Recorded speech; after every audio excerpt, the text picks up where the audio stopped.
Bonjour à vous les petits cinéphiles et bienvenue dans la première vidéo de Guillaume fait son cinéma.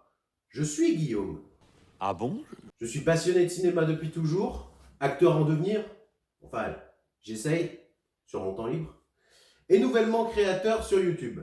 Et alors ça faisait très longtemps que j'avais envie de partager mes avis sur certains films, sur certaines séries qui me tiennent à cœur, que j'ai adoré ou au contraire que j'aurais détesté. On verra comment le format de la chaîne évoluera au fur et à mesure. Bon, je t'invite dans mon petit studio à venir partager un petit moment avec moi. Et n'oublie pas qu'avec moi... Avec moi, tu vas t'éclater! Allez, c'est parti. Et avec la sortie imminente de la Snyder Cut de Justice League, en fait j'avais qu'une envie, c'était de revenir sur tous les films du DCU. Et sans plus attendre, on va commencer par Man of Steel. Avant tout, rappelons que Superman est un héros créé en janvier 1933 par le scénariste américain Jerry Siegel et le dessinateur canadien Joe Shuster, et la première publication du super-héros remonte à 1938 dans Action Comics. Très vite, ça va être un énorme succès, ça va être décliné en diverses aventures qui continuent même à l'heure actuelle, et ça va ouvrir la voie à plusieurs super-héros, dont mon préféré, Batman.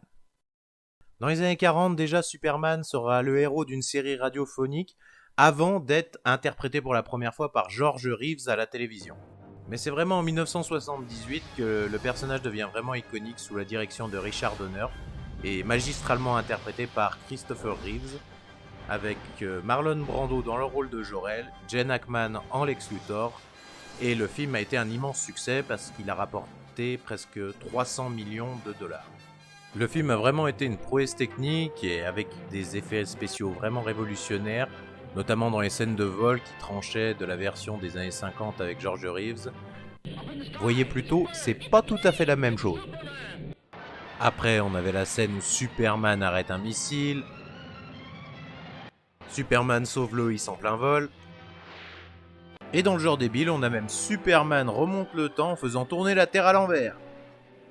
Une suite plutôt correcte verra le jour en 1980 où notamment Superman ira déjouer un attentat sur la tour Eiffel. Le résultat est plutôt sympathique parce qu'en fait il y a le traitement du général Zod qui avait été initié très brièvement dans le premier épisode. Mais plus tard en fait on apprend que 75% des scènes de Superman 2 avaient été tournées en même temps que le premier épisode. Et à cause de nombreux désaccords, Richard Donner est remplacé par Richard Lester après la sortie du premier film.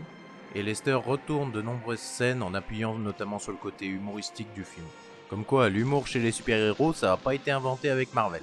Une version remontée dans les années 2000 ressortira, ce qu'on appellera la Richard Donner Cut, et on peut faire un parallèle entre le remontage de Superman et le remontage de la Justice League de Zack Snyder.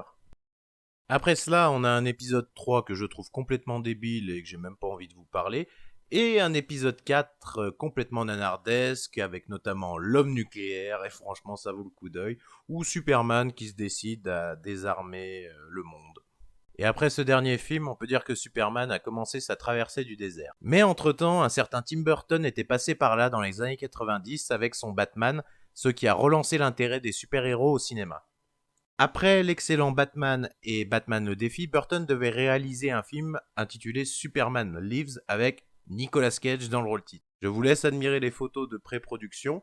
Honnêtement, Nicolas Cage en Superman, ça fait un petit peu bizarre, mais quand on regarde l'excellent documentaire The Death of Superman Lives What Happened, on se rend compte que Burton avait vraiment de la suite dans les idées et je pense que ça aurait pu donner un super film. En tout cas, moi je fantasme de pouvoir le voir. Entre-temps, une petite série pour ados appelée Smallville est venue décorer tout le paysage télévisuel. Et qu'on aime ou qu'on n'aime pas, on peut dire que ça a quand même marqué notamment les jeunes de mon âge qui regardaient quand ça passait sur M6. Je sens vos petits sourires nostalgiques s'installer. Je vous rassure, ça me fait pareil à chaque fois que j'entends cette musique. Mais c'est véritablement en 2006 que Superman renaît de ses cendres sous la direction de Bryan Singer avec Brandon Routh dans le rôle principal et Kate Bosworth en Lois Lane. Et surtout Kevin Spacey en Lex Luthor. Il écrase littéralement tout le monde et pour moi maintenant il est même le seul intérêt à revoir le film. Alors le film n'est pas dénué de défauts et le problème essentiel pour moi vient du casting parce que je trouve que Routh et Bosworth sont un très mauvais duo. Elle fait une très mauvaise Lois Lane et lui, je trouve qu'il manque vraiment de charisme. Et on ressent aucune alchimie qu'on serait en droit d'attendre normalement quand on a Clark et Lois. Mais le film, je trouve qu'il a plutôt des scènes grandioses, notamment la scène de l'avion, qui est vraiment impressionnante. Bon après, je sais que le film date de 2006 et que les effets spéciaux ne sont pas les mêmes qu'actuellement, mais quand même, on peut pas dire, ça claque. Je vous ai déjà dit que j'adorais Kevin Spacey en Lex Luthor. Regardez cette scène. Allez, dites-le moi, dites-le rien qu'une fois. Vous êtes malade. Pas ça, l'autre chose. Superman vous empêchera. Le film qui n'est pas vraiment un échec mais qui est en dessous des prévisions de la Warner va vite mettre fin au projet de trilogie sur Superman. Et il faudra attendre maintenant 2013 avant de revoir Superman au cinéma. Et c'était sans compter l'immense trilogie The Dark Knight qui a déblayé le terrain, un futur Superman. Après le troisième volet de la trilogie The Dark Knight, Christopher Nolan ne voulait pas se relancer dans un énième projet de film de super-héros, c'est pour ça qu'il reste à la production, et confie la réalisation de Man of Steel à Zack Snyder. Zack Snyder, qui s'est notamment fait connaître avec le superbe L'Armée des Morts, l'adaptation de la BD 300, l'adaptation de la BD Watchmen et Sucker Punch. On peut dire que le gars est plutôt bon dans l'adaptation de comics. Alors il est vrai que Snyder a un style beaucoup plus tranché que celui de Nolan. Nolan, lui, a un style très réaliste, il faut essayer de montrer le maximum de choses à l'écran, que tout soit fait en prise de vue réelle. Alors que Snyder, lui, c'est plutôt un style très visuel, très coloré, et qui utilise beaucoup la CGI pour servir de son propos. Et ça se voit dès le prologue du film Man of Steel.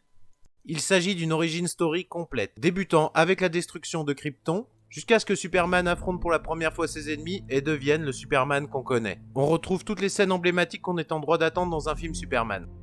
On est témoin de la découverte de Krypton au bord de la destruction, qui a bénéficié d'un remodelage complet made in Snyder, de l'introduction de l'antagoniste à savoir le Général Zod, de la fuite de Kal-El de Krypton, de son recueil par la famille Kent, de son enfance allant de la découverte de ses pouvoirs, en passant par les enseignements de son père, Clark comprend que sa destinée n'est pas de rester au Kansas, mais qu'elle est de faire de grandes choses. On y retrouve aussi la mort de Jonathan Kent qui a fortement influencé la vie de Clark, le menant dans une exode à la recherche de ses origines. Une fois ses origines découvertes, Clark passant l'entraînement, on y retrouve évidemment une scène de vol iconique et vraiment bien ficelée, mise en scène par un Zack Snyder inspiré, saupoudré d'une BO mythique de Hans Zimmer. Mais évidemment, s'il y a héros, il y a ennemi. Le général Zod arrive à s'évader de sa prison et débarque sur Terre. Et j'imagine la panique s'il débarquait de la sorte dans notre monde.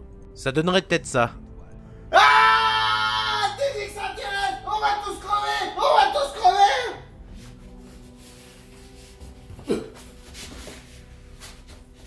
Zod, voulant trouver Kal-El qui est en possession du Codex, c'est-à-dire toute la mémoire génétique des Kryptoniens, avec ça, ils veulent recréer une nouvelle Krypton grâce à une machine de terraformation. Clark, aidé de Lois et de l'armée, vont affronter l'armée de Kryptoniens, non sans détruire et tuer de nombreux innocents au passage, et c'est ça que j'aime avec les films DC Comics. C'est sombre, c'est mature, il y a des morts, on n'est pas dans un univers aseptisé à la Disney Marvel où tout le monde est content, où il n'y a pas de mort. Snyder nous prouve qu'il est un maître pour filmer les combats, on s'y croirait, c'est joli, c'est lisible, et on sait à chaque moment où se situent les personnages. Et c'est vraiment ce que je m'étais imaginé quand j'étais petit en imaginant Zod et Superman s'affronter dans notre monde. Le final est vraiment dantesque, amenant un combat mythique entre deux monstres, et là Snyder nous a mis un coup de pied dans les couilles et nous les a fait remonter dans la gorge, parce que pour la première fois de son histoire, Superman a tué. Alors je peux comprendre ceux qui ont critiqué le fait que Superman ait tué pour la première fois, mais bordel, c'est une vraie prise de risque, et qui s'attendait à voir Superman tuer quelqu'un en entrant dans la salle de cinéma? Le film se conclut sur l'arrivée de Clark au Daily Planet, comprenant qu'il doit être au centre de l'information pour sauver le plus de gens possible, faisant sens avec le scénario, et bouclant la boucle de cette origin story. Et voilà, fin du film. Et c'était bien. Moi j'ai adoré en tout cas. Alors je sais que le film comporte quelques longueurs, notamment dans son acte final, quelques maladresses aussi, mais franchement, comparé à ce qui avait été fait avant avec Superman, on peut pas dire, c'est grandiose. C'est mené d'une main de maître par un Zack Snyder investi, il y a un développement de personnages cohérent dans un scénario bien ficelé et qui mène à un final dantesque, même empreint d'émotion. Moi je trouve qu'on ressent vraiment tout le problème que présenterait un super-héros s'il débarquait dans notre monde à nous, et à quel dilemme il devrait faire face. Doit-il vraiment sauver la population? Doit-il vraiment intervenir? Est-il Dieu même? Et qu'est-ce qui se passerait s'il devenait mauvais? Des thématiques qui seront beaucoup plus développées dans sa suite, Batman v Superman. Et oui, vu que Man of Steel a été un succès public et critique, une suite a rapidement été mise en chantier pour créer un univers à la Marvel. Et voilà, petit cinéphile, tu peux liker, partager, commenter, parce que finalement, le plus important, c'est de pouvoir débattre sur nos films préférés. On se retrouve très bientôt pour la suite Batman v Superman, et en attendant, moi, je vais aller faire mon Superman.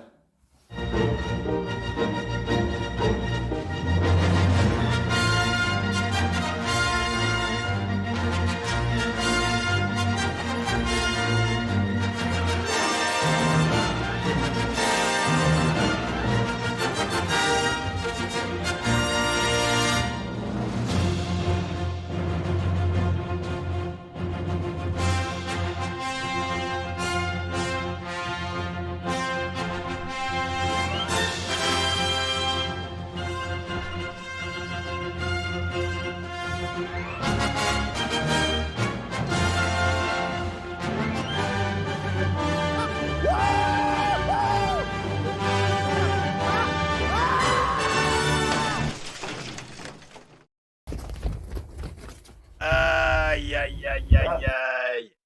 Eh ben, il est pas prêt de ressembler à Superman.